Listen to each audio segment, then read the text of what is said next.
Buenos días con todos. Vamos a iniciar este coloquio. Tenemos la grata presencia, la bendición de contar con la doctora Chinda Brandolino, quien gentilmente ha accedido a venir al santuario del Señor de la Divina Misericordia para tener este coloquio en un plan más íntimo entre nosotros, y luego a las 3:30 ya con la feligresía en el santuario, en el templo. Como siempre tenemos que hacer cuando realizamos toda actividad, nos ponemos en la presencia de Dios, en el nombre del Padre, y del Hijo, y del Espíritu Santo. Te damos gracias, Señor, porque tú nos has reunido en tu nombre en este momento. Gracias, Jesús, porque te has quedado realmente presente en la Eucaristía. Gracias por habernos dado a la Virgen como Madre.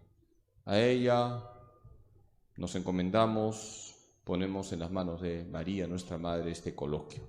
Dios te salve María, llena eres de gracia, el Señor es contigo. Bendita tú eres entre todas las mujeres, y bendito es el fruto de tu vientre, Jesús. Santa María, Madre de Dios, ruega por nosotros pecadores, ahora y en la hora de nuestra muerte. Amén. Gloria al Padre, y al Hijo, y al Espíritu Santo, como era en el principio, ahora y siempre, por los siglos de los siglos. Amén. En el nombre del Padre, y del Hijo, y del Espíritu Santo. Amén. Pueden sentarse. Vamos a dar un fuerte aplauso a la doctora Chinda Brandolino por su presencia aquí entre nosotros. Tenemos también la grata presencia del Padre Augusto Meloni, a quien damos un fuerte aplauso. Y bueno, el moderador de este coloquio va a ser el Padre Augusto.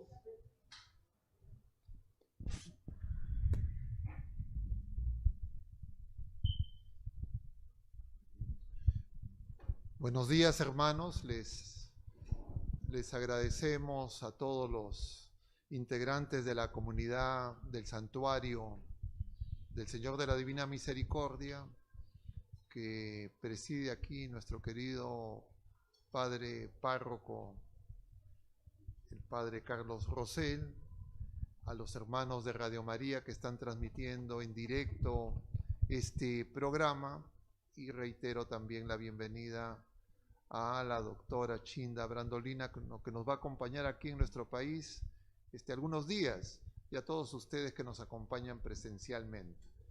Me han pedido que sea moderador, ¿ya? Entonces eso no es tan fácil, y el tema propuesto es los signos del final de los tiempos. El Señor nos dice que tenemos que estar vigilantes a los signos de los tiempos, y cómo podemos reconocer algunas cosas, diríamos, en el orden natural, y no reconocemos lo que tiene que ver con la presencia del Señor que está cerca. Y entonces vamos a solicitar en primer lugar la intervención de la doctora Chinda Brandolino para que nos hable de cómo ella ve, diríamos, la situación actual de la dinámica de estas fuerzas, diríamos, políticas, económicas, tecnológicas, en los distintos aspectos que ella pueda visualizar desde su experiencia personal y de fe. Y luego le vamos a pedir al Padre Carlos que nos enriquezca con una visión más espiritual, más sobrenatural, apoyado en lo que la revelación nos dice de cómo tenemos que enfrentar estas realidades, porque el Señor nos ha dicho que efectivamente un día Él va a venir con gloria y majestad como juez al final de los tiempos, pero que ese día y esa hora nadie la sabe. Pero además cada uno de nosotros, criaturas humanas, tenemos una vida finita, breve, y un día también nuestra peregrinación terrena acabará, y tendremos que ponernos también en presencia del Señor, y también tendremos un juicio. Y claro, estos temas son relevantes, estamos en este tiempo de Adviento, y yo creo que la bendición de la visita de la doctora Chinda nos da la oportunidad de tener este espacio. Y le pediría a la doctora que pueda hacer su reflexión personal sobre cómo ella ve la realidad presente, qué está pasando en nuestros países, en el mundo, en las familias, cómo se mueven estos poderes temporales que están produciendo, y a partir de ahí poder empezar este coloquio. Doctora, no vamos a tener una rigidez en el tiempo, pero si es que en algún momento le hago una seña. Bueno, no, por supuesto es amplísimo lo que usted me acaba de decir. A mí me da la sensación que estamos en el final de la revolución anticristiana. La revolución anticristiana que se inicia con la primera gran herida de la Reforma, ¿no es cierto?, cuando Lutero se levanta contra nuestro Señor y nuestra amada Iglesia, cuestionando una de las principales verdades de nuestra fe, que no nos salvamos por las obras, sino porque estamos predestinados, ¿no es cierto? Y retoma entonces la teoría de los fariseos, ya que él mismo aprende de Neri, un fariseo condenada por nuestro Señor. Cuando los fariseos sostienen que el ciego o el paralítico lo era como castigo de Dios porque él había pecado y sus padres habían pecado, por ese fatalismo, y como dice el fariseo en la parábola del Señor, gracias que soy rico, poderoso y que todos me pago la limosna y demás, y no como ese pecador que está atrás, ese espíritu farisaico que considera el bien terrenal como signo de la predestinación divina, es lo que se imprime en el espíritu de Lutero y toda su obra, y que es completado entonces por Calvino, unos años después, cuando dice: el signo de la predestinación divina es la riqueza y el poder, nosotros somos ricos y poderosos, somos la raza elegida, somos el Israel de Dios. En ese momento, desde el punto de vista humano, comienza el racismo y la esclavitud, que había sido desterrada por la Iglesia durante 1500 años, ya que en ese momento entonces comienza el racismo, la esclavitud, y comienza la revolución anticristiana, ¿no es cierto? Se judaiza en el sentido farisaico la religión cristiana. Claramente, la reina Isabel I, que fue propuesta y asume justamente por designios de las familias advenedizas, se hace calvinista, y entonces comienza este poder al que usted me pregunta actual, justamente con Inglaterra.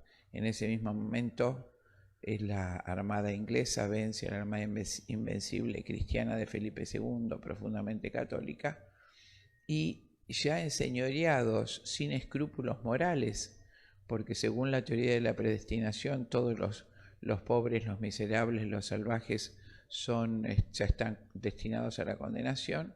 Isabel I, la cacería de personas de raza negra en las costas de África, e instituye como fundamento económico de su imperio la mano de obra gratuita de los esclavos negros durante 5 siglos, e imprime a toda la sociedad inglesa, otrora profundamente católica, ese sello racial y farisaico terrible que va a dar origen al liberalismo actual.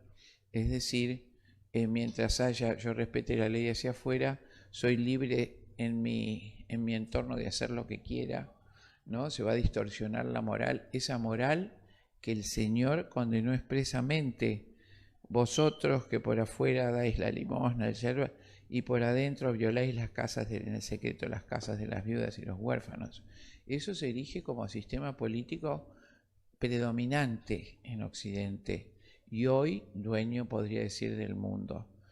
Poner qué es lo que consigue ese espíritu fariseico religioso: la libertad como medio último, yo hago lo que quiero.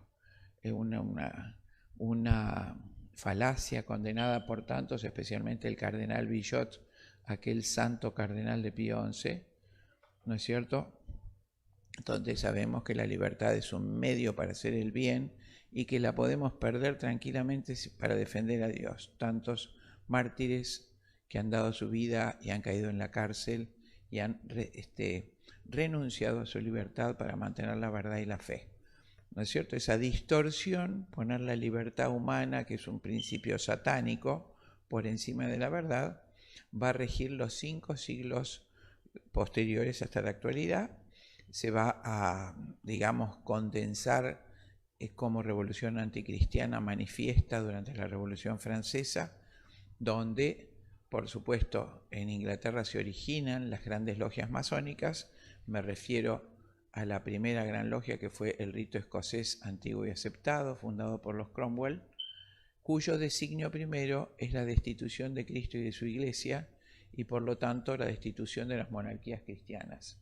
El fin de la Revolución Francesa primero fue destituir a la monarquía profundamente cristiana de María Antonieta y Luis XVI, ¿no es cierto? Desterrar el reinado de Cristo en la tierra y desterrar la noción cristiana o católica primigenia del derecho divino, de la voluntad soberana del Señor para elegir sus representantes católicos.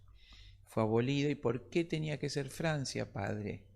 Porque Francia era la hija mayor de la Iglesia. El único monarca consagrado por el Papa fue el rey francés Carlomagno, un santo rey coronado que restituye el Sacro Imperio Romano Germánico a los pies de Cristo. Por eso tenía que ser destruida hasta el recuerdo de esa monarquía. Y así fue la hazaña y la crueldad con que esos reyes fueron tratados, degollados en 1792 ante el silencio atónito de su pueblo. Ni siquiera el odio de la masonería pudo hacer que ese pueblo ofendiera a su rey. Se arrodillaron todos en silencio absoluto. Y dice la historia que durante los 10 años consecutivos París fue asolado por un hambre terrible, un frío que no era de este mundo. Pero bueno, una vez que lograron eso, las distintas logias se posicionaron y ahí se produce entonces la explosión del racismo con Malthus y Darwin. Malthus va a decir que los pobres no tienen que tener hijos porque iban a producir una catástrofe malthusiana si seguían teniendo hijos, la falacia en la que se apoya el control de natalidad actual, que los hijos, la humanidad va a crecer geométricamente, los alimentos lo harían aritméticamente, no alcanzarían para todos. Entonces fíjese cómo ese calvinismo va a impregnar el acto político de Malthus. Los pobres no tienen que tener hijos, porque los pobres ya estarían condenados. No se refiere a toda la humanidad, sino los pobres no deben tener hijos. Los invita con un lenguaje suave y, por supuesto, su gran admirador Darwin va a crear toda la política actual social, que es el darwinismo social. Darwin considera que la raza sajona es la raza superior, no tiene empacho en decirlo, y considera, por supuesto, que no hay ningún Dios, que todo en el universo se originó por azar, contradiciendo el más elemental sentido común que nos muestra un orden cósmico anterior a nosotros. Él dice que no, y que va a sobrevivir el más apto, es decir, el más fuerte, struggle for life. Pero además dice así: entre todos los hombres debe haber una lucha abierta, y no se debe impedir por medio de leyes o costumbres a los mejores tener el mayor número de hijos. En un futuro no muy lejano, las razas civilizadas exterminarán y reemplazarán a las razas salvajes del mundo entero. Ese principio darwinista es el que rige la política social de hoy. Las razas salvajes deben ser exterminadas y reemplazadas. Toda la cúpula de poder encabezada por la corona británica y por los grandes tenedores de las fortunas más grandes del mundo, que como consecuencia del liberalismo es la mayor cantidad de dinero del planeta, se acumuló en pocas manos. Esas fortunas, encabezadas por dos principales ideólogos y jerarcas, que son Rothschild y Rockefeller, van a dirigir toda la política del siglo XX. Y esa política tendió, con la generación, planificación de guerras, en primer lugar, aniquilamiento de los enemigos y de las voces disidentes, consolidó un poder geopolítico, estamos hablando, en el eje Londres-Nueva York, nos guste, no nos guste, querramos o no querramos, allí está el foco de poder. En Nueva York se fueron estableciendo distintos organismos de gobiernos. Tal vez el más importante de ellos lo crea Rockefeller en 1920, que es el Consejo de Relaciones Internacionales.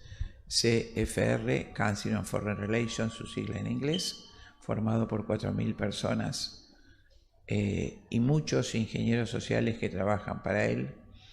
Es un banco de cerebros, un think tank, donde se planifica la política a corto, mediano y largo plazo. El largo plazo es a 500 años. Plan A, plan B, plan C. Allí se planificaron todos los últimos acontecimientos que han ocurrido, los planes de estudio que desgraciadamente tienen todos nuestros colegios, profundamente anticatólicos y, por supuesto, impregnados de una perversidad sexual que termina con la familia, sobre todo la familia cristiana, que es lo que llamamos educación sexual integral. Fue prolijamente planificada en esta institución, bajada por la gran creación de Rockefeller en 1952, que es el Instituto Federal de Planificación Familiar, IPPF, Parenthood para Todos, donde se baja en forma de recomendaciones vinculantes a todos nuestros países dominados, los 193 países de las Naciones Unidas, se baja esa educación perversa que no tiene otra finalidad que corromper a los niños desde pequeños, sacar la barrera de pudor, promover las relaciones sexuales promiscuas, facilitar la legalización del aborto por la aparición de embarazos en niños y adolescentes y, por supuesto, preparar a los niños para el sexo con adultos, una perversión más grande aún. Entonces, todo esto va generando hasta hoy un gobierno universal. Ese gobierno universal, como dice Benson, si no recuerdo más, en su famoso libro apocalíptico, El Señor del Mundo, el demonio es el mono de Dios. Es la imitación perversa de ese gobierno universal que ha logrado nuestro Señor hace 2000 años, representado en la tierra por el vicario de Cristo, reemplazado, imitado, bastardeado por un gobierno universal cuyo sistema político encarna perfectamente la figura apocalíptica de la bestia que sale del mar y que es a la vez un sistema y seguramente por todo lo que la Escritura nos enseña será una persona. Muchas gracias, doctora, por su intervención. Sabemos que el tema es amplio y usted tiene una comprensión y una serie de datos sobre los fenómenos que están ocurriendo. Vamos a continuar en este coloquio y yo le pediría al padre Carlos Rosell que nos dé esta mirada desde Dios, porque en realidad la rebelión contra Dios, que misericordioso crea a las criaturas personales libres, es un misterio grande. El Señor le da libertad a las criaturas y las criaturas se rebelan, pero en la plenitud de los tiempos el Señor viene en persona. Y nosotros por eso tenemos una mirada que es una mirada de esperanza, porque el Señor ya venció.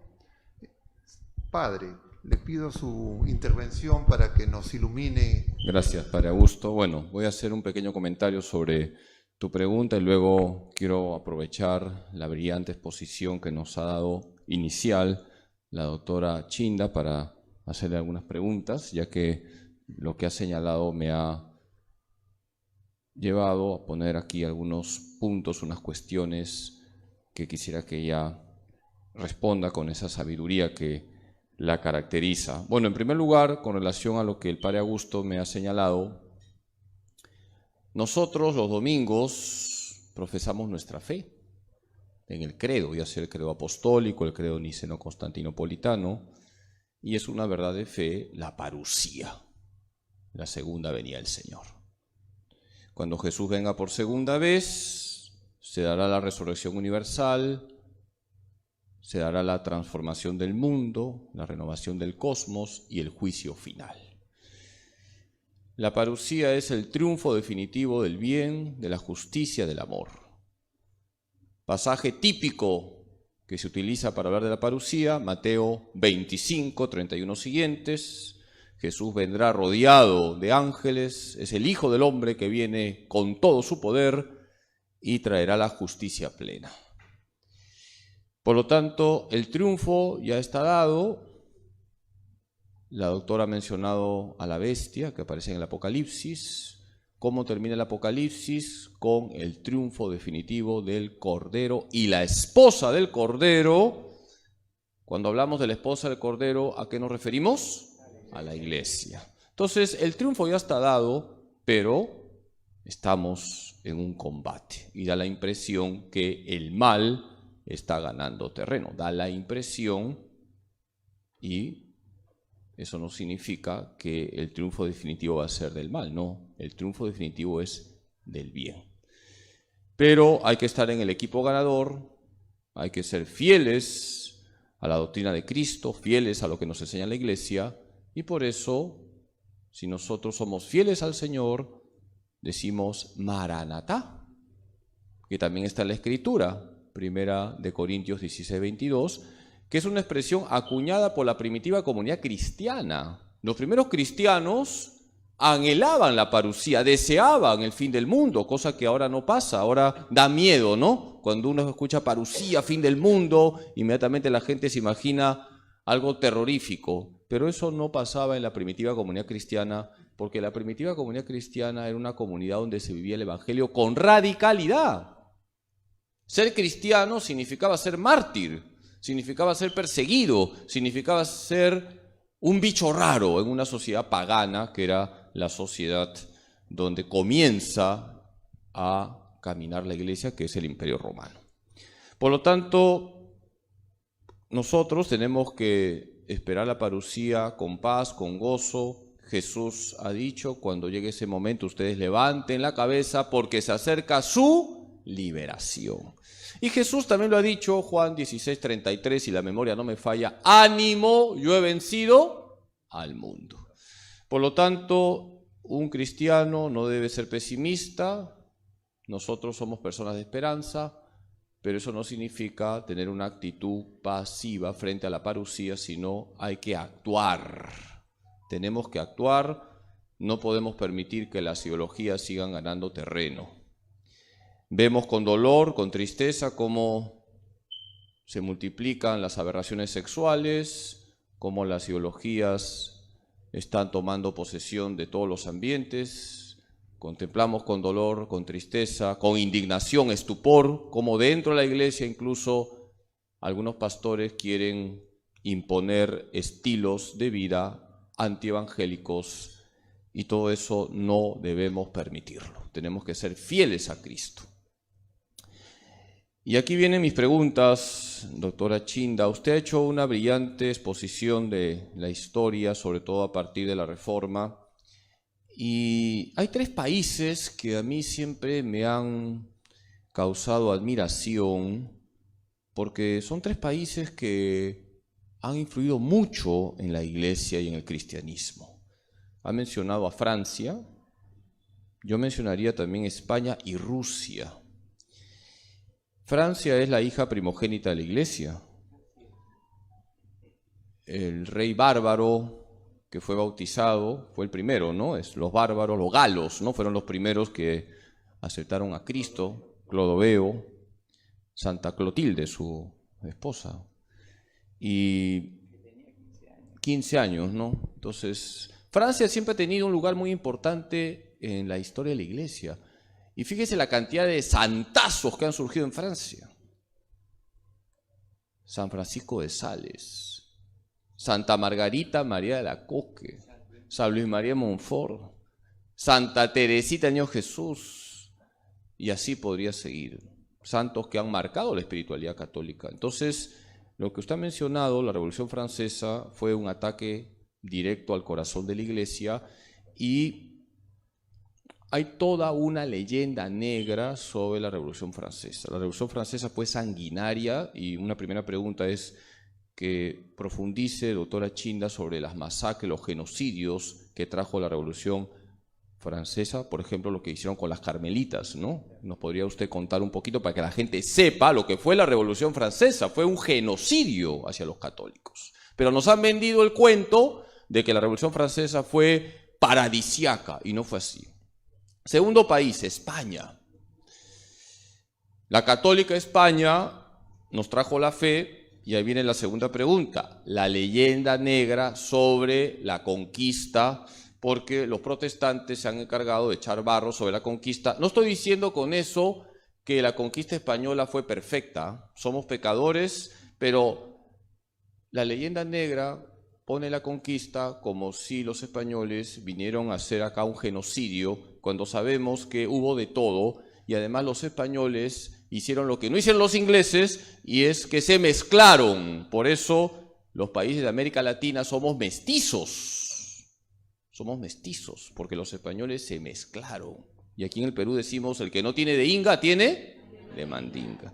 Entonces, ahí acá tenemos otra leyenda negra, la conquista española. Todos sabemos que si somos católicos, si el Perú es un país católico, si Argentina es un país católico, es porque trajeron el Evangelio. Con sus más y sus menos, repito, porque en esta vida nada es color de rosa, pero no podemos tan ingenuamente aceptar las leyendas negras lanzadas, por supuesto que son ataques contra la Iglesia y que no podemos nosotros aceptar así nomás. Y el tercer país es Rusia, la Santa Rusia se decía antiguamente.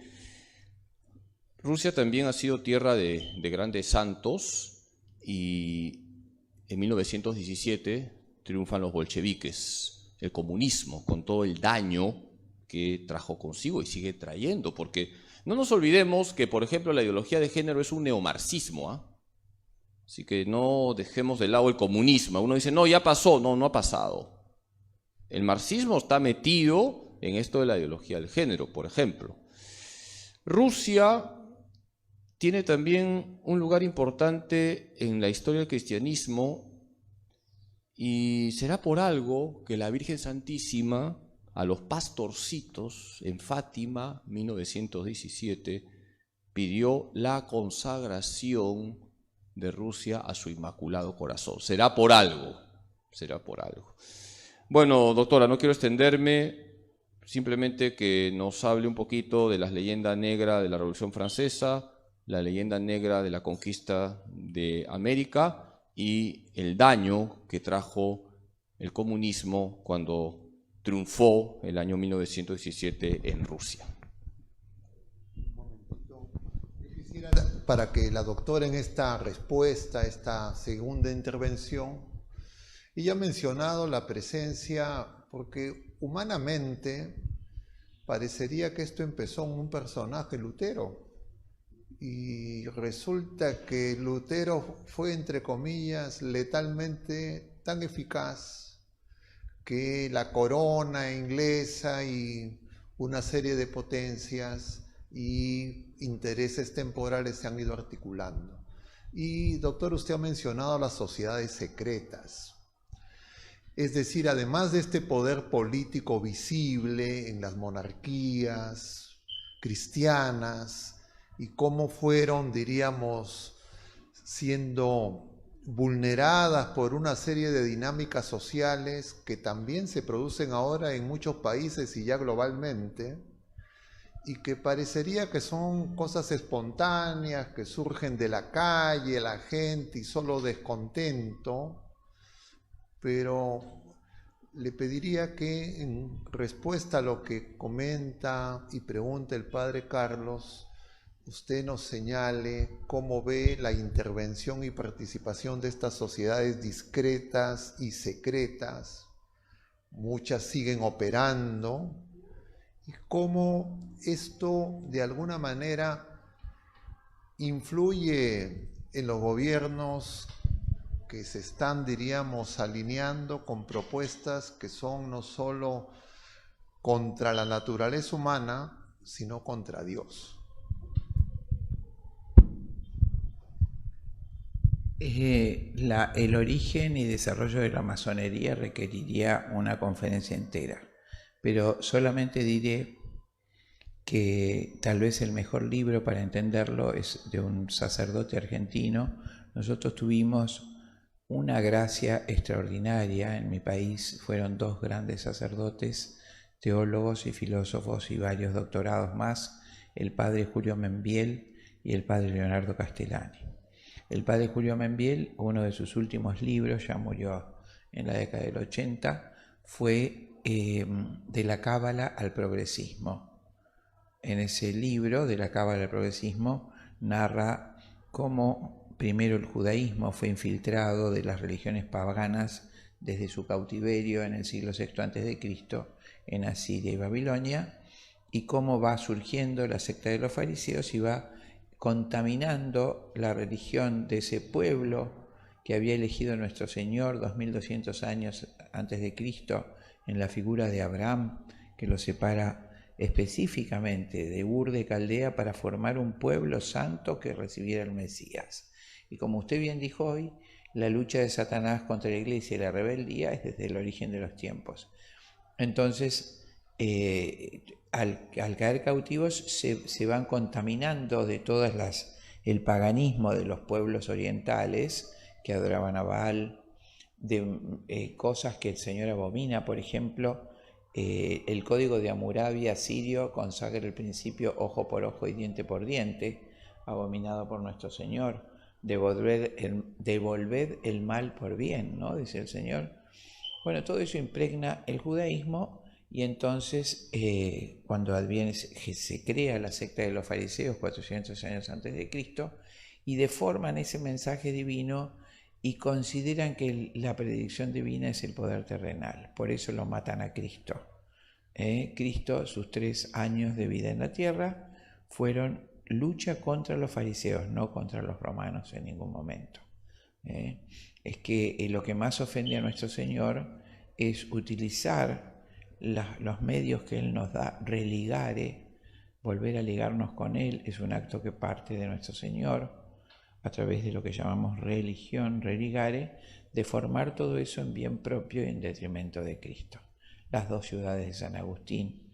Él nos propone amar tanto a Dios, la ciudad de Dios, hasta el desprecio de uno mismo, pero en el siglo VI a.C. se empieza a construir la ciudad del hombre, amarse tanto a uno mismo hasta el desprecio de Dios, ¿no es cierto? Entonces se va generando esa ciudad terrena a partir del fariseísmo. En el siglo I, con el emperador Tiberio, matan a Cristo, y Cristo advierte ese castigo que va a recibir Jerusalén, recordando siempre que el pueblo judío es el pueblo elegido, es el pueblo elegido por Dios, que será primero para el premio si se convierte o primero para el castigo, porque a quien más se le da, más se le pedirá. Entonces cuando lo condenan, él mismo dice: no lloren por mí, hijas de que... Pasó Tito Livio en el año 60 de la era cristiana, el general romano, y pasó a degüello a toda Judea. No quedó nadie vivo, y se salvaron justamente aquellos que se escaparon y huyeron a las cuevas de las montañas. Y por supuesto, el resto del pueblo de Dios que estaba disperso fue expulsado de la tierra elegida, de Canaán, de Galilea, y fueron emigrados. Allí 11 tribus, o sea, la organización del pueblo judío hasta hoy se refiere a las 12 tribus, los 12 hijos de Jacob, ¿no es cierto? 11 tribus fueron por el Mediterráneo a España, que en hebreo antiguo se dice Sefarad. Entonces todo ese pueblo semita se va a estacionar en España, los sefaradíes. Y una sola tribu, la tribu perdida de Dan, en vez de emigrar por el Mediterráneo, va a emigrar por los Cáucasos y se va a establecer alrededor del río Volga, en Rusia y Alemania. Tiene que ver con su pregunta. Y Alemania en hebreo antiguo se dice Askenash.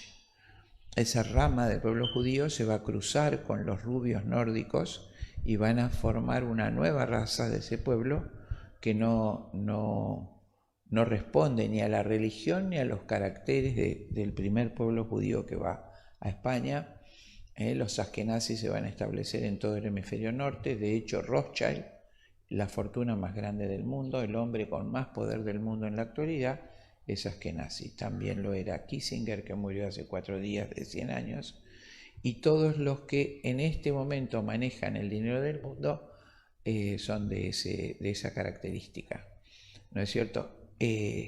Entonces, en el siglo I quedan acantonados y ocultos en España, y van a tener el Caal en Granada, cuando la reina Isabel la Católica inicia la reconquista, o no inicia, culmina con la reconquista, es decir, ¿qué había pasado con España? En el siglo VII los árabes invaden, los musulmanes invaden España y fue una guerra de 8 siglos. Es impresionante cómo se origina en Asturias la reconquista, ya en el mismo siglo VII, con nada más 100 católicos. Por eso esto lo recuerdo por la realidad actual, con su comandante Pelayo, ¿no es cierto? Se disponen en Asturias, los árabes venían de a miles, eran muy buenos jinetes y muy buenos guerreros, ya no quedaban católicos, y esos últimos 100 fueron alentados por Pelayo: muramos por nuestra fe, adelante. Y entonces invoca por primera vez al apóstol Santiago, que fue el evangelizador de España, ahí en Zaragoza. Y entonces llama al apóstol Santiago con esa frase que va a regir toda la grandeza de España católica: Santiago y cierra España. Y de pronto los moros comienzan a huir desesperados, y las mismas bolas de fuego que sus artefactos tiraban sobre los católicos vuelven sobre ellos. Así está narrado en la historia. Y cuando miran hacia atrás ven la imagen de la Santísima Virgen y a Santiago apóstol en un caballo de fuego que se adelanta. Esa Virgen se llama Virgen de la Cueva, era una pequeña imagen que estaba en la Virgen de Covadonga, la Virgen Guerrera. Y esa primera victoria va a señalar toda la reconquista de España, que va a ser principalmente ejecutada por Fernando III, el rey San Fernando, primo de San Luis francés, los 2 reyes santos, que nunca perdió una batalla durante 30 años, reconquistó Granada.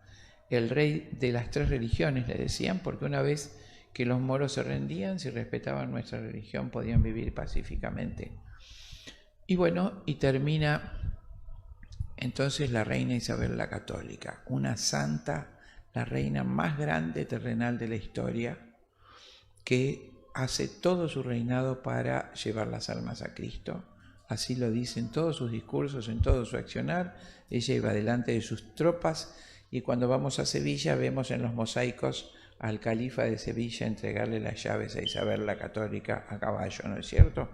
Entonces, para poder concretar la recuperación de España, expulsó al pueblo judío, porque les daban las posiciones a los árabes, no por otra cosa. Ella los protegía y eran su posición.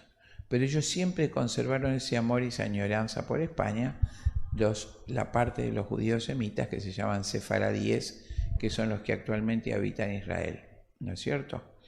En ese momento se produce el descubrimiento de América. Su gran pregunta, padre: ¿España manda a los hombres a recuperar el mundo por la fe? Este es un acto bíblico, porque en la tradición católica sabemos que cuando Noé tiene sus 3 hijos, Sem, Cam y Jafet, cuando accidentalmente se emborracha, Cam se burla, ¿no es cierto?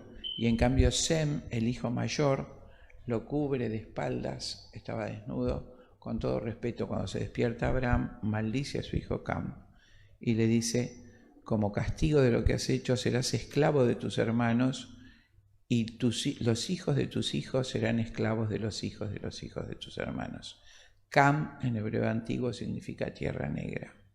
Entonces toda esa raza que va a originar a la raza africana, a la raza indígena y a la raza asiática, es la raza camita, va a ser la última en recibir el Evangelio. Sem es el hijo bendecido, tú serás bendito, y por eso la salvación nos viene, y el Señor nace como hijo de Sem. El 4.º hijo de Sem era Aram, y allí vienen los arameos, el lenguaje de nuestro Señor.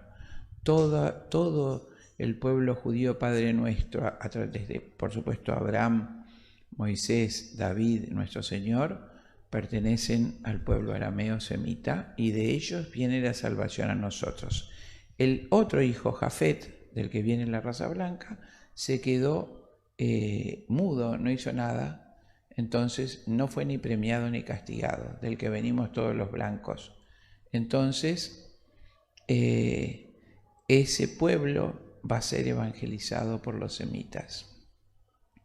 Y en cambio, el pueblo camita debe ser evangelizado por los blancos, por los jafitas. Por eso el acto de la conquista de América es el triunfo del Señor en evangelizar la última raza en los indígenas americanos. ¿No es cierto? Que luego va a pasar a toda África y finalmente a China, Asia, Japón, los últimos en recibir la evangelización, ¿no es cierto?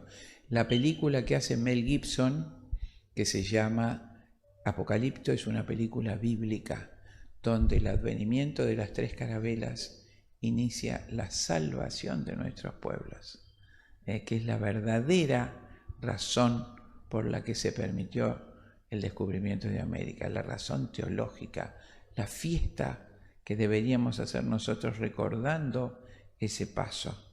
Entonces, cuando vienen los españoles, ¿cuál es la fuente de todo lo que les estoy diciendo? ¿Quién acompañó la conquista?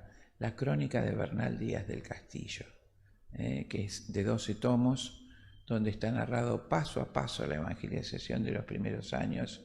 Durante los primeros años de la conquista en México, Puebla, por Hernán Cortés, luego Pizarro aquí, vinieron 500 españoles por año durante 20 años. ¿Qué ocurrió? ¿Cómo 500 españoles por año, millones de indígenas pudieron?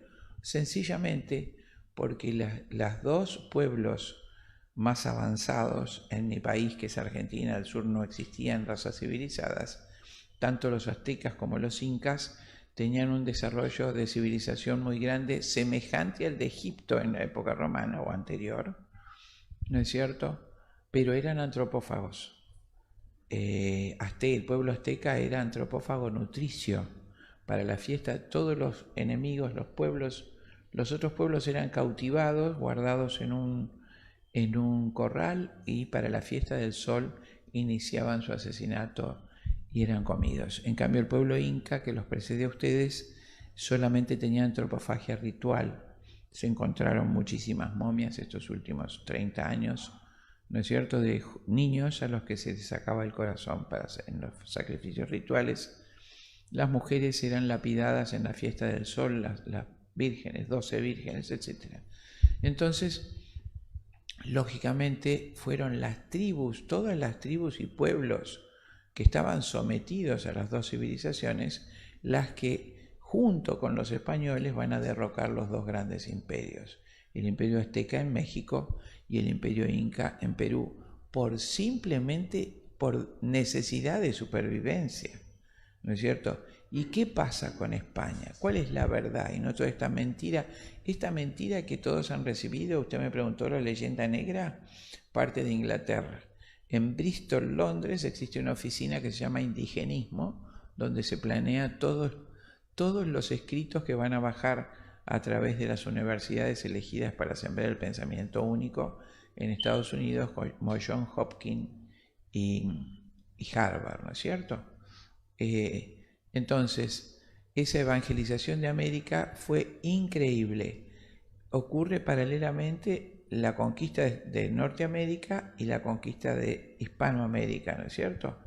Los ingleses, guiados por el calvinismo, matan a los indios por orden de Isabel I. Son asesinados todos los indígenas durante toda la conquista de Estados Unidos, y los pocos que sobrevivieron fueron reducidos a miserables reducciones y reemplazados como esclavos por el pueblo negro que era cazado en las costas de África. Tan grave fue el acontecimiento que la Iglesia Católica hizo el Concilio de Trento en el año 1570, y los padres conciliares determinaron, fíjense qué maravilla nuestra Iglesia, que todos los hombres del mundo, cualquiera sea su raza, condición, dignidad, sexo, tienen la misma dignidad de hijos de Dios. Entonces, Isabel la Católica, increíble, con todo ese espíritu que se va a coronar años después en el Concilio de Trento, escribe el Tratado de Indias, el Derecho de Indias. En vida escribe su testamento, responsabilizando a los españoles de la vida y los bienes de los indígenas y ordenando a sus capitanes que se casen con las mujeres indígenas. Y suprime la mita y el yanaconazgo, que eran instituciones indígenas. La mita, que era incaica, era los incas a los enemigos los mandaban a la mina a trabajar el oro, hasta que morían, se quedaban ciegos, no podían salir nunca más a ver el sol.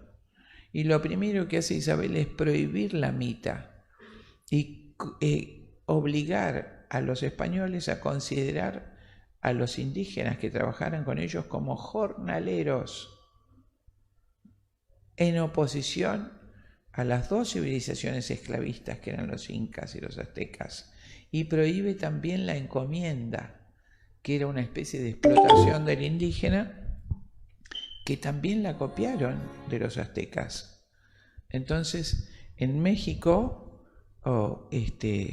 se produce la rebelión de todos los pueblos y Hernán Cortés respeta todos los señoríos indígenas. Cuando vayan a Puebla, van a ver en Cholula y en todos los pueblos de las ciudades de ese estado, las estatuas de los señores indígenas, que fueron los señores feudales, como estaba organizado ese pueblo.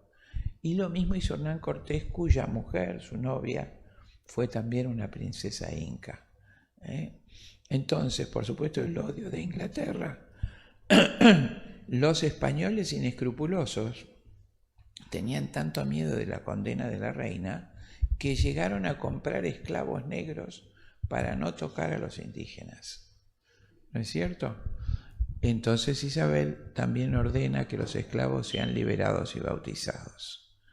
El Tratado de Indias es un derecho laboral de América que precede 500 años al primer Código Laboral de Europa, que fue en el año 1915. Eso hizo Isabel la Católica, y por eso inmediatamente surge en todos nuestros países el ser criollo. Todos nosotros somos la cruza del indígena y el español. La prueba de lo que digo es el mismo continente. Cuando ustedes van a Estados Unidos, van a Nueva York y van a encontrar el barrio chino, el barrio musulmán, el barrio negro, el barrio... Nunca el inglés se cruza. Ni hoy, ni antes, ni en ningún momento de la historia.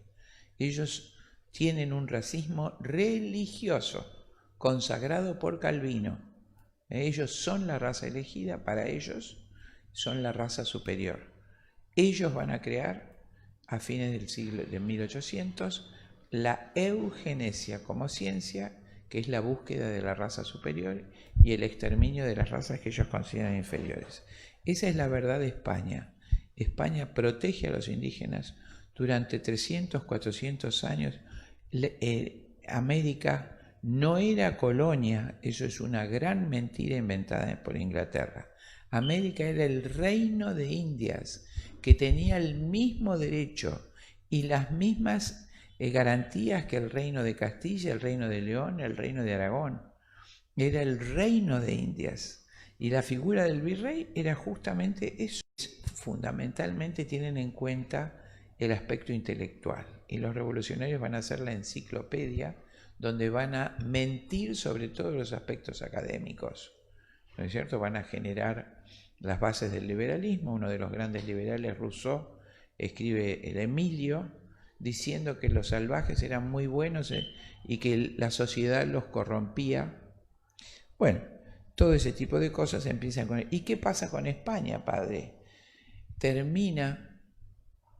Se extingue esa gran dinastía que fueron los Habsburgos, los Austrias, con Carlos I.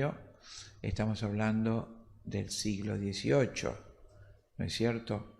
Y en 1775 asume el trono de España un francés, Borbón, que fue Carlos III, que ya estaba imbuido de todo el liberalismo francés, la Revolución Francesa.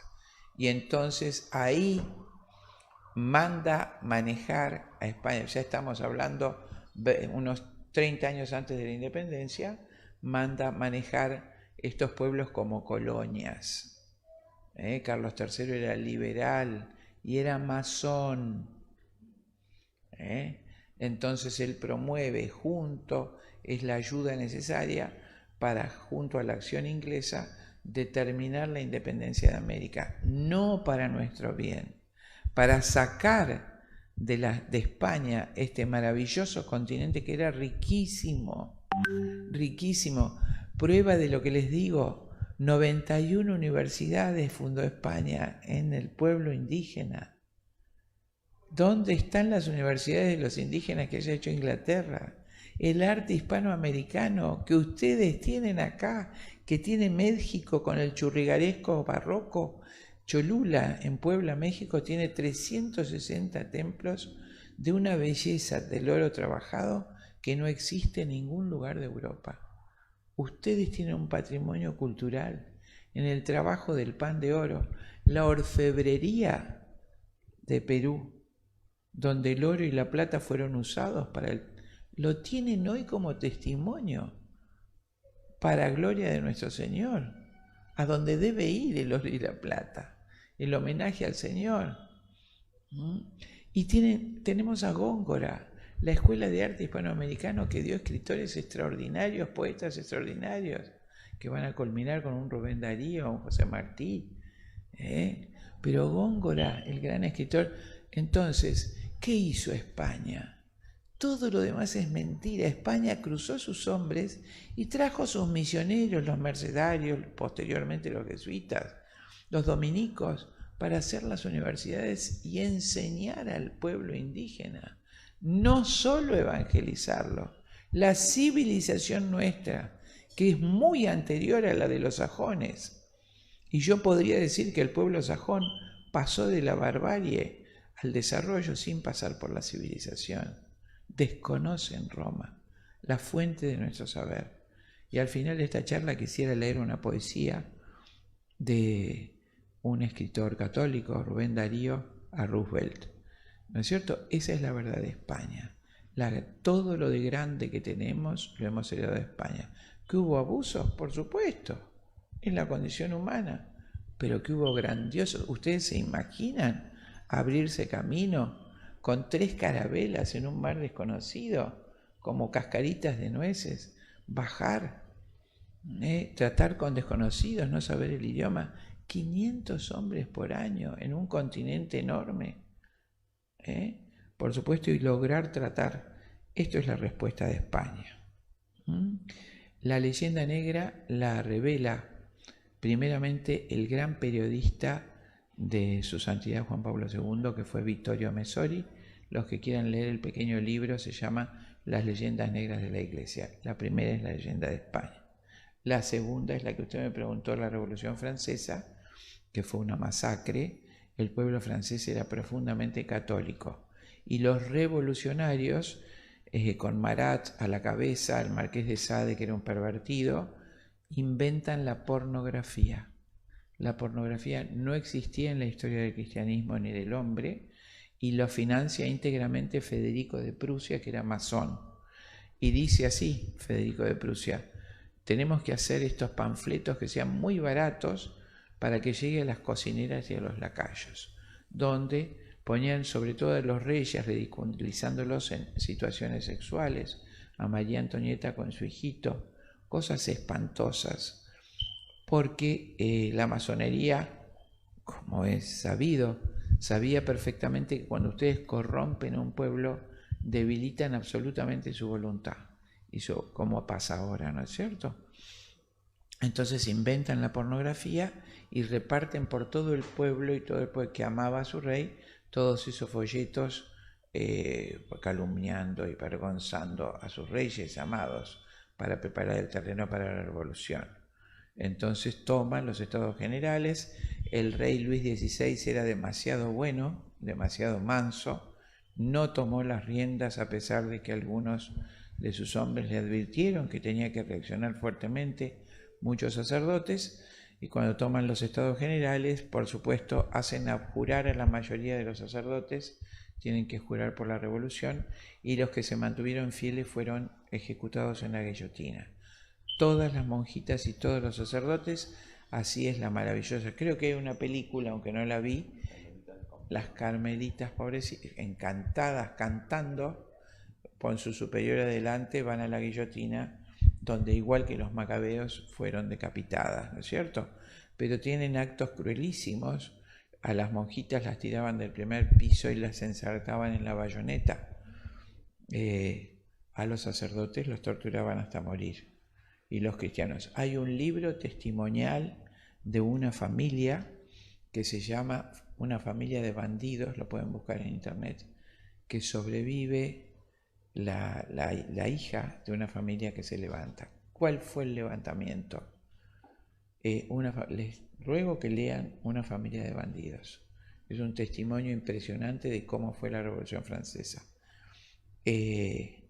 Por supuesto, en la Provenza se levanta el pueblo, pero se levantan los servidores y ellos asusan y empujan a sus señores a la guerra, y todos los servidores se arman, y por supuesto ese fue el levantamiento de la Vendée. Ganaron la guerra, pero tuvieron misericordia cristiana, les perdonaron la vida, y luego ellos se armaron en Inglaterra y masacraron a todos los pueblos que se habían levantado. Así se impuso el gobierno republicano, y tomaron una prostituta desnuda cuando mataron a los reyes y la hicieron, con la coronada como diosa razón, la hicieron pasear por todas las calles de París diciendo que la prostitución y la razón iban a reemplazar a la Iglesia Católica y a los reyes. Esa fue la Revolución Francesa. Hay muchos libros muy buenos, pero aconsejo el del sacerdote argentino Alfredo Sáenz, La nave y las tempestades, los tomos 6, 7, 8 y 9 sobre la Revolución Francesa. Son facilísimos de leer, está claramente explicado todo lo que pasó. Bien, esa fue la segunda pregunta, no sé. Estamos realmente muy motivados con toda su disertación, y en realidad que necesitaríamos pues horas para seguir conversando, pero todo tiene que tener sus momentos.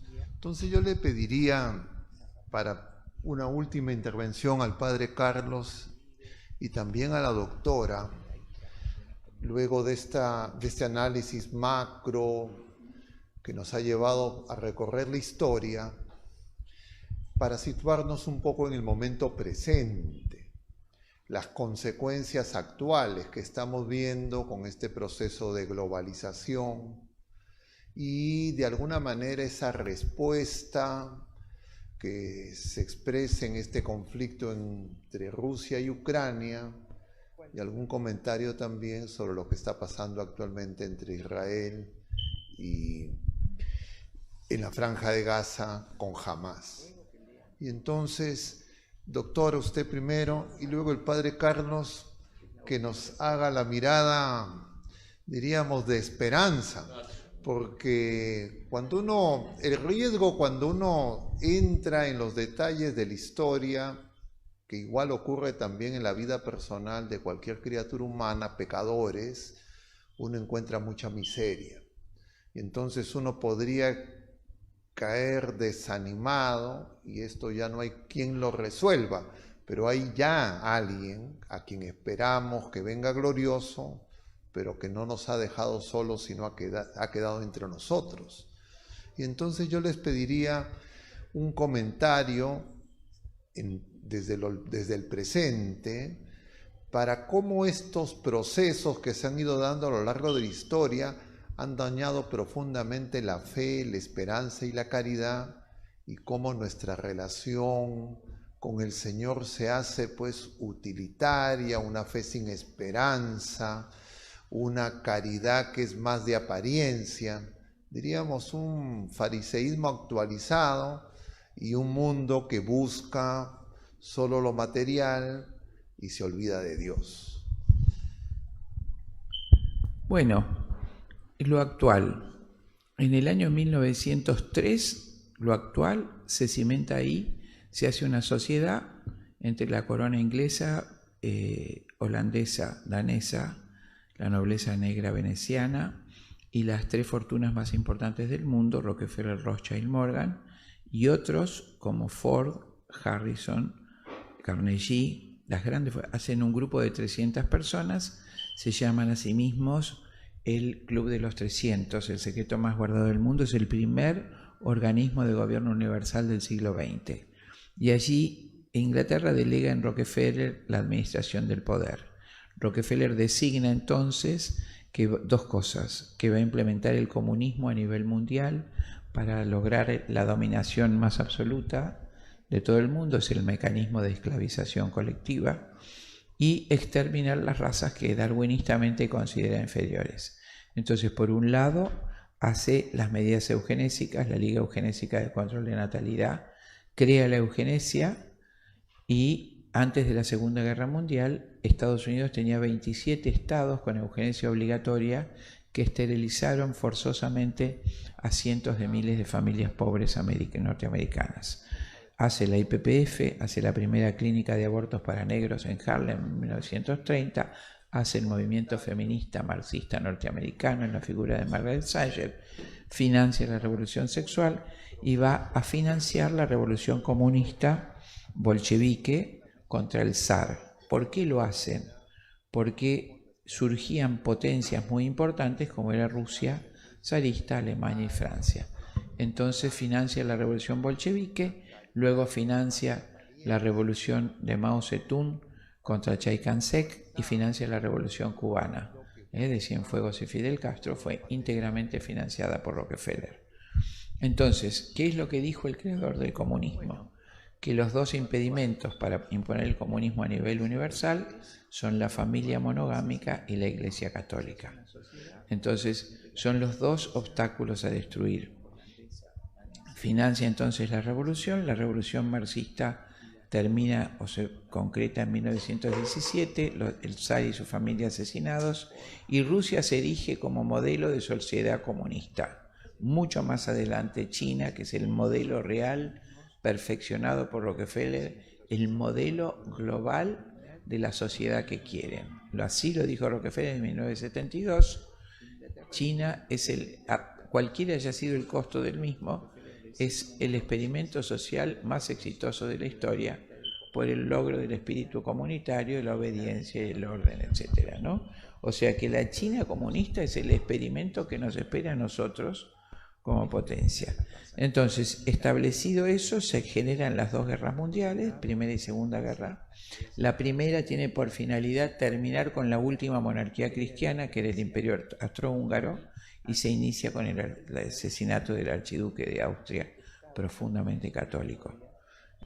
Cuando se termina la guerra, se hace ese eje, como les dije, Londres-Nueva York.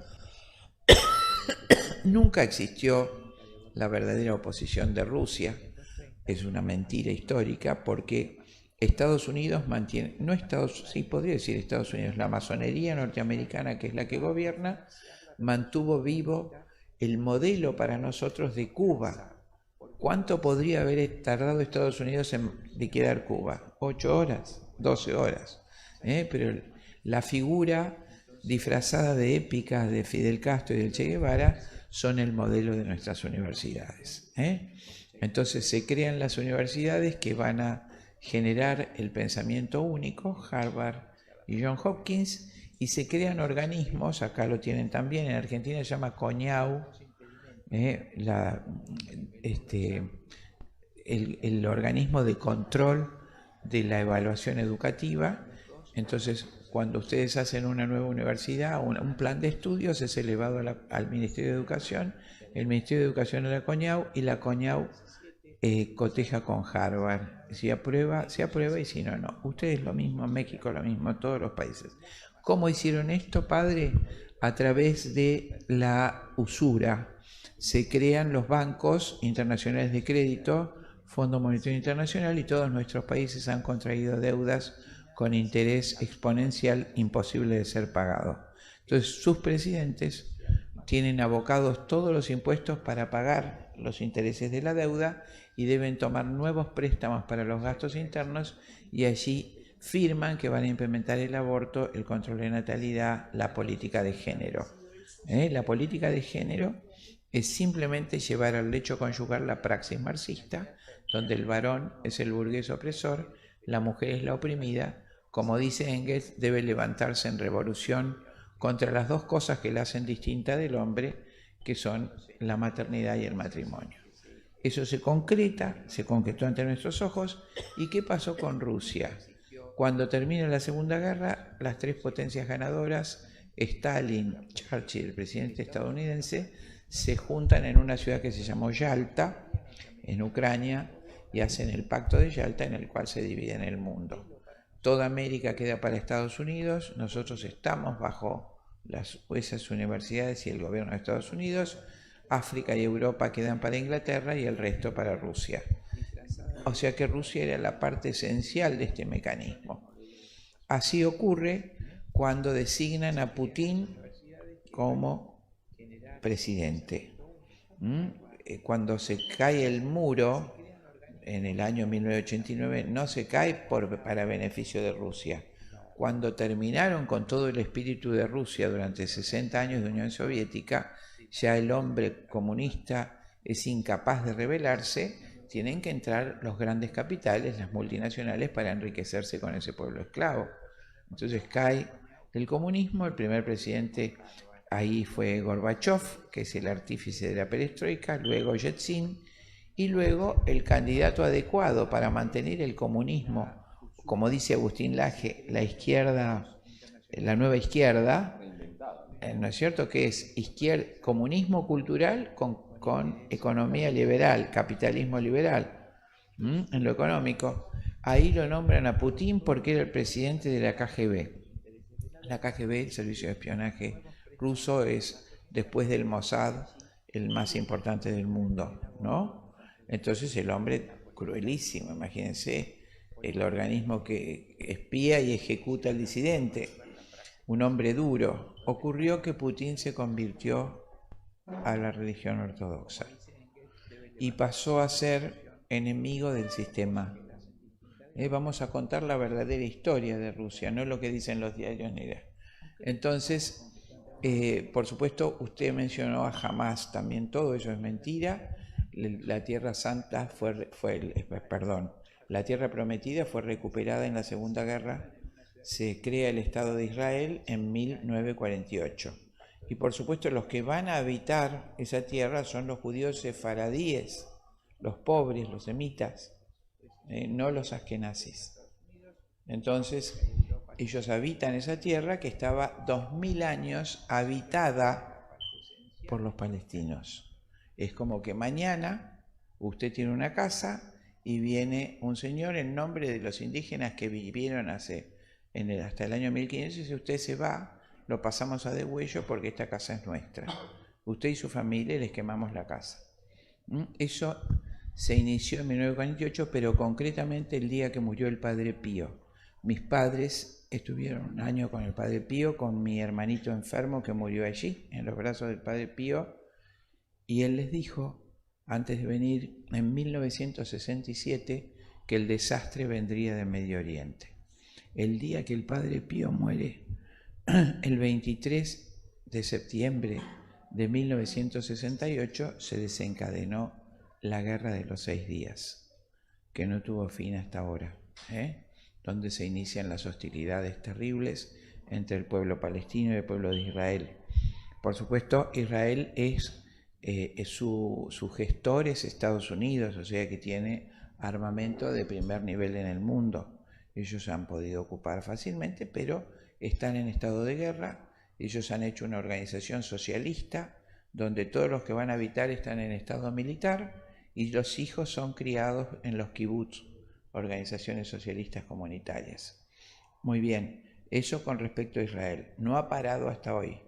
Por otro lado, los askenazis idearon el mecanismo de préstamo, de manera que todos los países del mundo tienen deuda con el Fondo Monetario Internacional, el Banco Mundial, el BID, el BIRF, deuda impagable, y están postrados políticamente, menos Irán.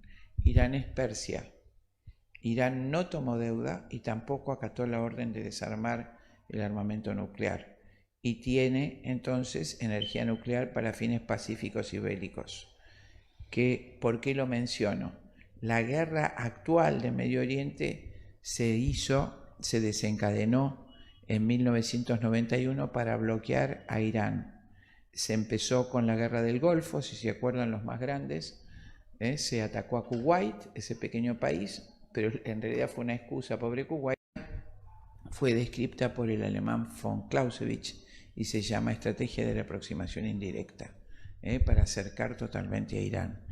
Y llegaron entonces al año 2015, donde fue bombardeada Siria. Nosotros teníamos monjitas allí, justamente que tuvieron que ir. Siria era el país más pacífico de Medio Oriente, jamás intervino, y donde están las primeras comunidades y ciudades cristianas. El bombardeo de Siria fue un acto miserable. Entonces intervino Putin, 2015. Intervino Putin, aliado con Irán, y Turquía se alió. Era un trío. Turquía impide, entonces, ¿recuerdan dónde estaba Constantinopla? El paso al mar Caspio, de manera que no dejaba entrar a la flota de la OTAN. Ese trío se mantuvo hasta hace 4 meses, donde por geoingeniería generaron terremotos y lluvias en Turquía, como hicieron con Vietnam, donde sometieron a Vietnam a un año de lluvias. Entonces capituló Turquía y se pasó a la OTAN. Quedó mucho más frágil el eje Putin, o sea, Rusia-Irán. Por eso el mismo día que capituló Turquía, bombardearon la Franja de Gaza. Es imposible que jamás haya entrado. Si usted estuvo en Tel Aviv, padre, Tel Aviv es la ciudad más segura del mundo. Usted está a 300 metros y el láser le toca la frente. Es imposible entrar por ninguna parte. Y si usted conoce la Franja de Gaza, es un pueblo que ya está sobre el Mediterráneo, totalmente cercado, no tienen agua, no tienen comida. Israel los bloquea hace muchos años y prácticamente ha sido exterminado en estos 2 meses. La verdad generalmente es al revés de lo que nos dice la prensa. ¿Qué pasó con Rusia? ¿Qué avisó la Santísima Virgen? El mensaje de Fátima tiene una especial mención en 1917 de Rusia. Pide la consagración de Rusia, porque si no, Rusia, el comunismo, expandirá su error por el mundo. Así dice la Virgen. El comunismo expandirá su error por el mundo. Ningún papa lo ha hecho. El Papa Pío XII, santo, quiso hacerlo, reunió a todos los obispos del mundo, pero en el momento de leer la consagración le cambiaron la hoja, la fórmula, y no leyó lo que pidió la Virgen. Cuando quiso hacerlo al año siguiente, o 2 años después, no se reunieron los obispos, no lo pudo hacer. Por supuesto, tampoco su santidad Juan Pablo II hizo la consagración del mundo a la Virgen, no hizo la consagración de Rusia, y Bergoglio no respetó ninguna de las normas que hacer la convocatoria que pidió la Virgen personal de todos los cardenales obispos del mundo y leer su fórmula. Eso no fue hecho, o sea que Rusia jamás fue. El presidente Putin le pidió al Papa Bergoglio 2 veces consagrar a Rusia y 2 veces fue denegada su petición. Entonces, por supuesto, también dijo la Virgen en otro momento que seguramente la salvación vendría de Rusia. No lo sabemos. 2 palabritas para explicar el acoso de Rusia. Normalmente, todas estas fuerzas norteamericanas e inglesas constituyeron lo que se llama Flota del Atlántico Norte, ¿no? La OTAN. Esa organización es la que se encarga de la ocupación militar de los países dominados, y la mitad de la organización, desde 1970, se aboca a estudiar la implementación del comunismo en los países dominados. Vamos sacudiendo el polvo de las mentiras. No existiría el comunismo ni el narcotráfico si ellos no fueran los que lo financian. Entonces, siempre ese poder ya establecido en Inglaterra y Estados Unidos con el brazo combativo de Israel, cuando se hace la Primera Guerra Mundial, no estaban satisfechos de la derrota total de los países europeos, y por eso el convenio de paz, que fue el Pacto de Versalles, incluye, como si les dijera, 11 declaraciones de guerra. Pero sobre todo le sacaron a Alemania 2 estados, Lorena y Alsacia, de manera que redujeron el espacio en que se podía mover un país industrial. Fue uno de los motivos que va a desencadenar la Segunda Guerra por parte de Alemania. análogamente, cuando Rockefeller propone, y Gorbachov es la cara visible, el presidente de Rusia, desarmar la Unión Soviética. ¿Qué era la Unión Soviética? Todas las naciones que bajo el imperio de Rusia se unieron, Unión de Repúblicas Socialistas Soviéticas, bajo un solo régimen comunista y gobernadas por el Partido Comunista Ruso. Eso fue la Unión Soviética, de donde sale el actual presidente Putin. Entonces, en 1989 se deshace la Unión Soviética y se separa a Ucrania de Rusia. Ucrania es Rusia. La primera ciudad rusa que se fundó, la fundó un vikingo Rurik en el siglo V, que es el abuelo de Vladimir. Y fue Kiev, la capital de Ucrania. Separar Ucrania es desangrar Rusia. Y separaron Bielorrusia, Polonia, que fue otro país. Entonces desarmaron. Siempre en la estrategia inglesa es separar en republiquetas, como hizo con nuestro hermoso continente, que era un solo reino, en provincias más chicas indefensas, ¿no es cierto? Entonces, no solo separaron esos países, sino que le sacaron a Rusia los 2 estados de Donbass. Lo mismo que hicieron con Alsacia en la Primera Guerra. Le sacaron 2 estados y los dejaron del lado de Ucrania. Entonces, el convenio de 1989 decía que la flota de la OTAN no puede intervenir en los países que fueron de la Unión Soviética. Lo primero que hizo la OTAN fue poner en Ucrania 16 bases militares y bombardear desde el año 2014 a los 2 estados de Donbass. Mataron unos 13.800 rusos antes de que Putin respondiera con la declaración de guerra a Ucrania. Esa es la verdad que no se dice. Ellos provocaron la guerra de Rusia para sacar a Putin. Putin, al convertirse, pasó a ser un enemigo del gobierno mundial. Y luego, como les dije hace pocos meses, lograron disuadir a Turquía para que se pasara a la OTAN. Entonces quedó el eje Rusia-Irán. Por supuesto, esto es la provocación del armamento nuclear que tiene Irán y tiene Rusia, ¿no es cierto? Esta guerra ya fue delineada por Hillary Clinton, la esposa de Clinton, cuando era presidente del CFR, del Consejo de Relaciones Internacionales. Y dijo estas palabras: la guerra será breve, pero arrasadora. Solo sobrevivirán los que aprendan a pelear con máquinas. ¿Por qué buscan esa guerra? Esa guerra es buscada como limpieza demográfica, queridos amigos. El exterminio de población.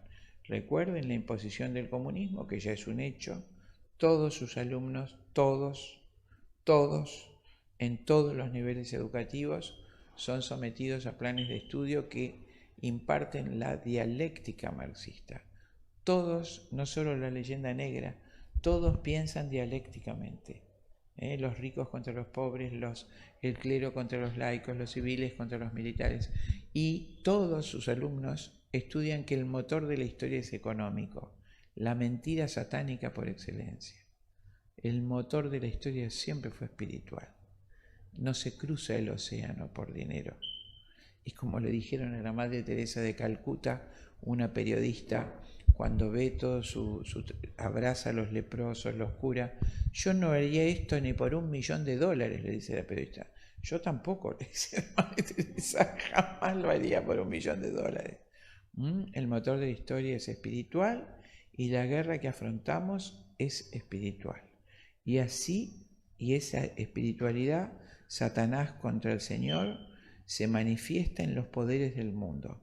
Esa figura, y con esto termino, Padre, que aparece en el capítulo 12 y 13 del Apocalipsis, ¿no es cierto? Esta señora vestida de sol, con la corona de 2 estrellas, la luna bajo sus pies, es indudablemente nuestra Madre María, pero también es la iglesia militante, que ahora le llaman iglesia terrenal, los que estamos en la tierra, y es también cada mujer.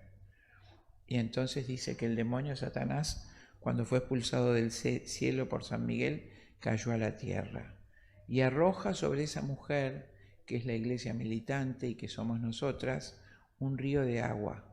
En el lenguaje escritural, el agua es la política que va y viene, lo que cambia. Entonces nuestra iglesia siempre asusada y perseguida por los poderes políticos que se esconden en el desierto de sí misma. Y las mujeres también, al principio y ahora al final de la historia, somos tentadas por esa política de género, de falsa liberación. En su momento aquella primera mujer, serás como Dios. Y ahora, liberate, empoderate de vos, liberate de tu... La misma tentación a la iglesia y a la mujer. Y dice que la mujer le pusieron 2 alas, lo que significa de águila, para volar hasta el cielo.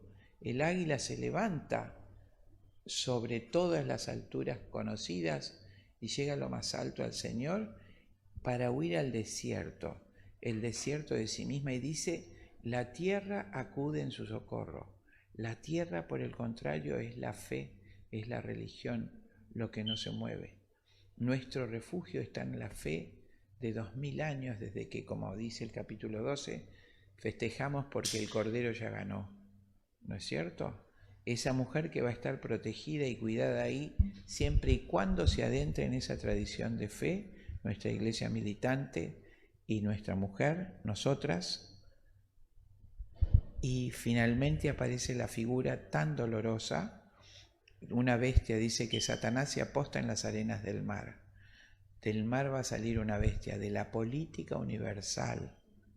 Una bestia que es lo que estamos viviendo ahora, que es el anticristo, que es un sistema político y también es una persona que todavía no se ha mostrado, que va a liderar ese anticristo, y que desgraciadamente aparece también una bestia de la tierra, es decir, de nuestra propia fe, de nuestra religión, un líder que va a hacer adorar a la bestia del mar, al anticristo. Y termina esa figura con ese número misterioso de 666 que nos advierte el Señor: es número de hombre, no lo quiere Dios, es número de hombre que estará impreso en nuestra frente o en nuestras manos, sin el cual no se podrá comprar ni vender, pero las personas que tengan ese nombre no tendrán su nombre escrito en el libro de la vida del Cordero. Así que sabremos lo que tenemos que hacer con lo que quieran imponer en nuestro cuerpo, que es santo y templo del Espíritu Santo. Nada puede ser invadido desde afuera, antes morir. Y el último pasaje que quiero hacer mención, ya que es una discusión escatológica, es que cuando la bestia, Satanás, es arrojado a la tierra y se aposta entonces en las arenas del mar, le fue dado luchar contra los santos y vencerlos. Eso empieza en la Revolución Francesa. Es vencido nuestra gente, es derrotada luego en la Cristiada, es derrotada en España, es derrotada en Rusia, en el comunismo, son matados nuestros mártires en Japón y China, pero en ese momento, por eso cuando el Padre hace referencia a la Escritura, ven Señor Jesús, decían nuestros mártires, es cuando el Señor aparece lleno. Y ahí dice, le fue dado guerrear contra los santos y vencerlos. Unos serán muertos a espada, otros serán prisioneros. Ahí se ve la paciencia de los santos. ¿Qué nos importa? Pregunto, si igual nos vamos a morir todos, ¿qué nos importa? Nos morimos antes y nos vamos al cielo inmediatamente, como promete nuestro Señor, por toda la eternidad. ¿Qué nos importa vivir unos años menos si nos toca que nos maten? Como el cardenal Sem, tan prisionero y finalmente asesinado por el gobierno actual. Confesores de nuestra fe que van alegremente a eso, porque tienen la gracia de Dios de saber que es el paso a la gloria eterna, a la alegría eterna, sin mancha ni sin mal. Entonces, esto es transitorio, tenemos que pasarlo, y además sabemos que el Señor lo acorta por nuestra flojera para que nos salvemos todos. Pero no nos salvaremos sin nosotros, sin la Virgen Santísima y sin nuestra fe de 2000 años, aun cuando dentro de la Iglesia, como dice el Apocalipsis, se enseña lo contrario. El San Juan, 4 veces en griego en el Apocalipsis dice, aferraos a lo antiguo. Esa es la receta que nos dan. Lo que siempre se creyó tiene que ser la guía de nuestra conducta y de nuestra fe. Siempre. Siempre el matrimonio fue indisoluble, siempre lo será. Siempre la Eucaristía es el cuerpo, la sangre y la divinidad de nuestro Señor Jesucristo, siempre lo será. ¿Lo debo recibir en gracia? Siempre. Aunque vengan degollando, dicen en Argentina. Nada más, padre. Muy bien, doctora. A ver, padrecito, a ver usted, haga la cereza su final. Comentario final. Bueno, muy breve, porque ya todo lo ha dicho la doctora Chinda, a quien felicito, y el padre Augusto me ha hecho una inyección de esperanza. Así es. Bueno, voy a leer el número 675 del Catecismo, que para mí siempre es muy impresionante este número como profesor de escatología. Tengo que decir que este número siempre me sacude, pero luego vamos a meter la inyección de esperanza, ¿no? Número 675 del Catecismo. Antes del advenimiento de Cristo, la Iglesia deberá pasar por una prueba final que sacudirá la fe de numerosos creyentes. Repito, antes del advenimiento de Cristo, la Iglesia deberá pasar por una prueba final que sacudirá la fe de numerosos creyentes. La persecución que acompaña a su peregrinación sobre la tierra develará el misterio de iniquidad bajo la forma de una impostura religiosa que proporcionará a los hombres una solución aparente a sus problemas mediante el precio de la apostasía de la verdad. Esto lo dice la Iglesia, es doctrina católica. La gran pregunta es, ¿ya estamos viviendo esta apostasía de la verdad? Por lo que escuchamos dentro de la Iglesia, en algunos pastores parece que sí, pero todos sabemos que nadie sabe la fecha. Pero sí, Jesús lo dice, y en este tiempo de Adviento lo estamos escuchando: estén despiertos, estén vigilantes, estén preparados, porque el día y la hora nadie lo sabe. Vamos a pasar por una prueba que sacudirá nuestra fe, por eso debemos estar enraizados en Cristo.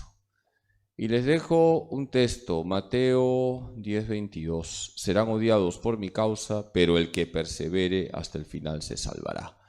Hay que pedir, hermanos, la gracia de la perseverancia final. Pecadores somos todos, todos. La única excepción, María Santísima. Mañana vamos a celebrar a la Inmaculada Concepción. ¿Qué dijo la Virgen en Fátima? Al final mi Inmaculado Corazón triunfará. ¿Qué debemos hacer para no ser sacudidos en esta última prueba?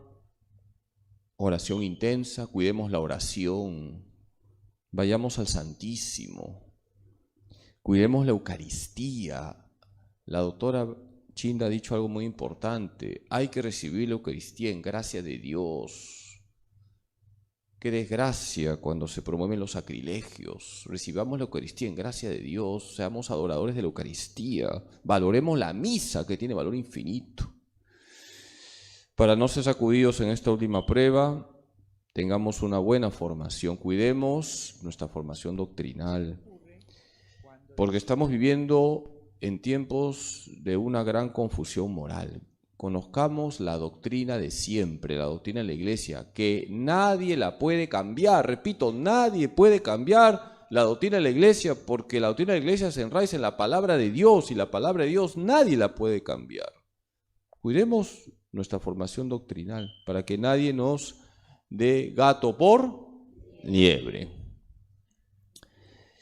Para no ser sacudidos en esta última prueba, hagamos un apostolado intenso. Tenemos que evangelizar. Hay que evangelizar a tiempo y a destiempo. Ay de mí si no evangelizar. 1 Corintios 9:16.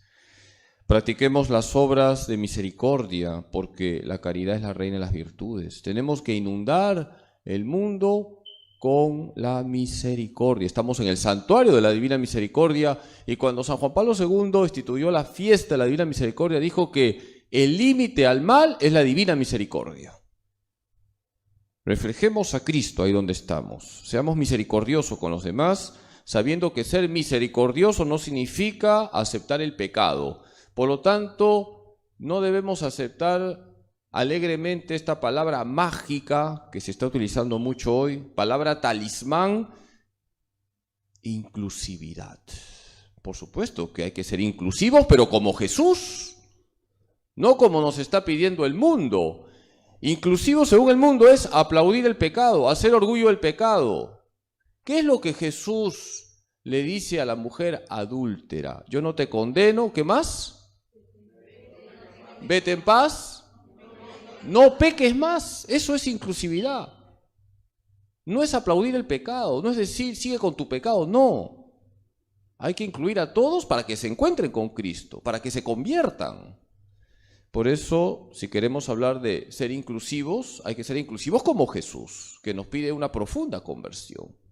Por eso, luchemos contra el pecado, luchemos contra las ideologías, y ustedes, laicos, y felicito a la doctora Chinda, no dejen de anunciar el Evangelio. Necesitamos laicos que plasmen los valores del reino de Dios, la verdad, la justicia, la paz, la caridad en todos los ámbitos de la realidad. Y con eso estoy hablando también del mundo de la política, los medios de comunicación, la cultura.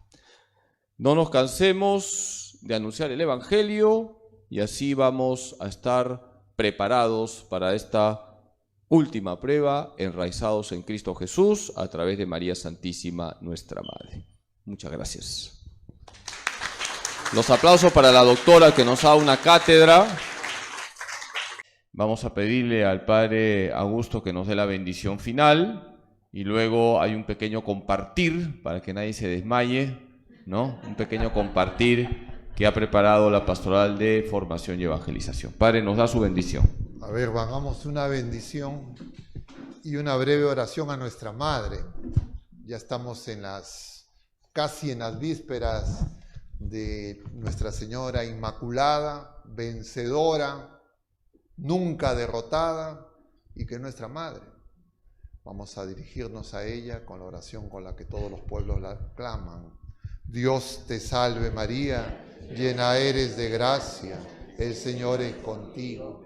Bendita eres entre todas las mujeres, y bendito es el fruto de tu vientre Jesús.